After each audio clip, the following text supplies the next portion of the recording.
Hi guys, welcome back to our YouTube channel. ನಾನಿವತ್ತು ತುಂಬ simple and ಟೇಸ್ಟಿಯಾಗಿ egg ರೈಸ್ನ ಎಷ್ಟು ಬೇಗ ಮಾಡೋದು ಅಂತ ಹೇಳ್ಕೊಡ್ತೀನಿ. ತುಂಬಾ ಚೆನ್ನಾಗಿರುತ್ತೆ. ನೀವು ಕೂಡ ಟ್ರೈ ಮಾಡಿ ಹೇಗಿತ್ತು ಅಂತ ಹೇಳಿ. ಹಾಗಾದರೆ ತುಂಬ ಟೈಮ್ ವೇಸ್ಟ್ ಮಾಡೋದು ಬೇಡ, ಹೇಗೆ ಮಾಡೋದು ಏನೇನು ಬೇಕು ಅಂತ ನೋಡ್ಕೊಂಡು ಬರೋಣ.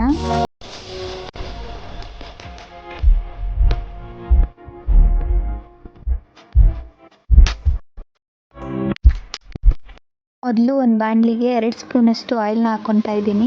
ಎಣ್ಣೆ ಹಾಕ್ಕೊಂಡಾದ್ಮೇಲೆ ಅದನ್ನು ಕಾಯ್ಲಿಕ್ಕೆ ಬಿಡಿ. ಎಣ್ಣೆ ಕಾದಿದ್ದಾದಮೇಲೆ ಈರುಳ್ಳಿನ ಉದ್ದುದ್ದಾಗಿ ಹೆಚ್ಚಿಟ್ಕೊಂಡಿದ್ದೀನಿ. ಇವಾಗ ಎಣ್ಣೆ ಒಳಗಡೆ ಈರುಳ್ಳಿನ ಹಾಕ್ಕೊಂಡು ಫ್ರೈ ಮಾಡ್ಕೊಳ್ಳೋಣ. ಅದು ಬ್ರೌನಿಷ್ ಕಲರ್ ಬರೋ ಥರ ಫ್ರೈ ಮಾಡ್ಕೋಬೇಕು. ಈರುಳ್ಳಿನ ಫ್ರೈ ಮಾಡಬೇಕಾದ್ರೆ ಒಂದು ಸ್ವಲ್ಪ ಸಾಲ್ಟ್ ಹಾಕ್ಕೊಂಡು ಫ್ರೈ ಮಾಡಿಕೊಂಡ್ರೆ ಬೇಗ ಈರುಳ್ಳಿ ಫ್ರೈ ಆಗೋಗುತ್ತೆ. ಅದಕ್ಕೋಸ್ಕರ ಒಂದು ಸ್ವಲ್ಪ ಸಾಲ್ಟ್ನ ಹಾಕ್ಕೊಂಡು ಮಿಕ್ಸ್ ಮಾಡ್ಕೊಳ್ಳೋಣ. ಆಮೇಲೆ ಬೇಕಾದರೆ ನಾವು ರುಚಿಗೆ ಎಷ್ಟು ಬೇಕೋ ಅಷ್ಟನ್ನ ಸಾಲ್ಟ್ ಹಾಕ್ಕೋಬೋದು. ಅದಕ್ಕೋಸ್ಕರ ಇವತ್ತು ಸ್ವಲ್ಪ ಅಷ್ಟೇ ಹಾಕಿದ್ದೀನಿ.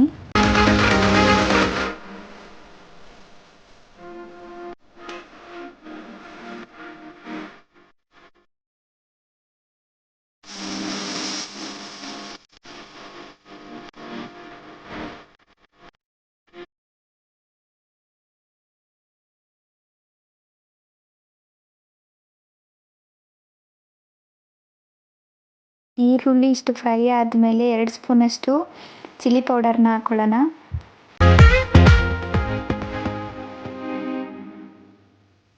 ಚಿಲ್ಲಿ ಪೌಡರ್ನ ಹಾಕ್ಕೊಂಡಿದ್ದಾದಮೇಲೆ ಮಿಕ್ಸ್ ಮಾಡ್ಕೊಳ್ಳಿ.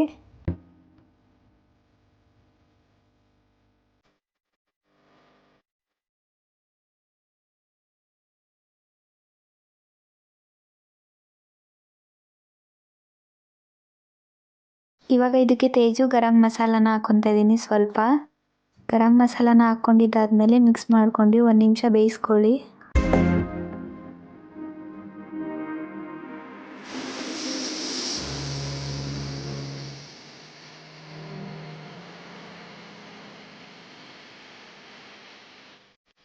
ಗರಂ ಮಸಾಲ ಹಾಕ್ಕೊಂಡಿದ್ದಾದಮೇಲೆ ರುಚಿಗೆ ಎಷ್ಟು ಬೇಕೋ ಅಷ್ಟು ಸಾಲ್ಟ್ನ ಹಾಕ್ಕೊಂಡು ಮಿಕ್ಸ್ ಮಾಡ್ಕೊತಾ ಇದ್ದೀನಿ.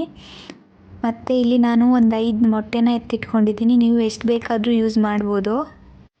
ಇವಾಗ ನಾನು ಎಗ್ ಮಿಕ್ಸ್ಚರ್ನ ಈರುಳ್ಳಿ ಫ್ರೈ ಆಗಿರೋ ಪ್ಯಾನಿಗೆ ಹಾಕ್ಕೊಂಡು ಕ್ಲೀನಾಗಿ ಫ್ರೈ ಮಾಡ್ಕೊಬೇಕು. ಮೊಟ್ಟೆನ ಹಾಕ್ಕೊಂಡಿದ್ದಾದಮೇಲೆ ಕ್ಲೀನಾಗಿ ಮಿಕ್ಸ್ ಮಾಡ್ತಾನೇ ಇರಿ.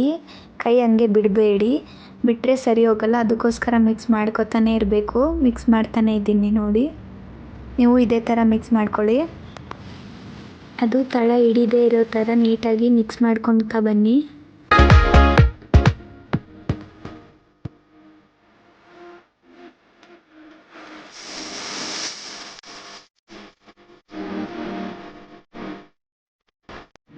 ಇದು ಇವಾಗ ರೆಡಿ ಆಗಿದೆ. ನಾವು ಇದಕ್ಕೆ ಉದ್ರುವಾಗಿರೋ ಅನ್ನನ ತಗೊಂಡು ಮಿಕ್ಸ್ ಮಾಡಬೇಕು. ಅದಕ್ಕೋಸ್ಕರ ಈ ರೈಸ್ನ ಹಾಕ್ಕೊತಾ ಇದ್ದೀನಿ. ನಾವಿಲ್ಲಿ ರೈಸ್ನ ಹಾಕ್ಕೊಂಡು ಕ್ಲೀನಾಗಿ ಮಿಕ್ಸ್ ಮಾಡ್ಕೊಳ್ಳೋಣ. ನಿಮ್ಗೆ ಏನಾದರೂ ಹುಳಿ ಜಾಸ್ತಿ ಬೇಕು ಅಂದರೆ ರೈಸ್ ಸ್ವಲ್ಪ ಕಮ್ಮಿನೇ ಹಾಕ್ಕೊಂಡು ಮಿಕ್ಸ್ ಮಾಡಿ. ನಿಮ್ಗೆ ಏನಾದರೂ ಜಾಸ್ತಿ ಹುಳಿ ಬೇಡ ಅಂದರೆ ರೈಸ್ನ ತುಂಬಾ ಹಾಕ್ಕೊಂಡು ಮಿಕ್ಸ್ ಮಾಡ್ಕೊಬೋದು. ನಾನಿಲ್ಲಿ ನಮ್ಮ ಕನ್ಸಿಸ್ಟೆನ್ಸಿಗೆ ಯಾವ ಥರ ಬೇಕೋ ಆ ಥರ ಮಿಕ್ಸ್ ಮಾಡ್ಕೊತಾ ಇದ್ದೀನಿ. ನೀಟಾಗಿ ಮಿಕ್ಸ್ ಮಾಡ್ಕೊಳ್ಳಿ. ಒಂದು ಸ್ವಲ್ಪನೂ ಅನ್ನದ ಗಂಟು ಇರಬಾರ್ದು. ಮಿಕ್ಸ್ ಮಾಡಿದ್ದಾದಮೇಲೆ ಸ್ಟವ್ನ ಆಫ್ ಮಾಡ್ಕೊಂಡು ಈ ಬಾಣಲಿನ ಕೆಳಗೆ ಇಳಿಸ್ಕೊಳ್ಳಿ. ಇಷ್ಟೇ ಗಾಯ್ಸ್, ತುಂಬ ಸಿಂಪಲ್ ಆ್ಯಂಡ್ ಟೇಸ್ಟಿಯಾಗಿ ಎಗ್ ರೈಸ್ನ ಮನೇಲಿ ಹೇಗೆ ಮಾಡೋದು ಅಂತ ಹೇಳಿದ್ದೀನಿ. ಸೋಯಾ ಸಾಸ್ ಮತ್ತು ವಿನೆಗರ್ ಇಲ್ಲದೇನೂ ಕೂಡ ಮಾಡ್ಬೋದು. ವಿಡಿಯೋ ಏನಾದರೂ ಇಷ್ಟ ಆದರೆ ಲೈಕ್ ಮಾಡಿ, ನಿಮ್ಮ ಫ್ರೆಂಡ್ಸ್ ಫ್ಯಾಮಿಲಿ ಜೊತೆ ಶೇರ್ ಮಾಡಿ ಆ್ಯಂಡ್ ಕಮೆಂಟ್ ಮಾಡೋದನ್ನ ಮಾತ್ರ ಮರಿಬೇಡಿ. Thanks for watching. Please do subscribe guys.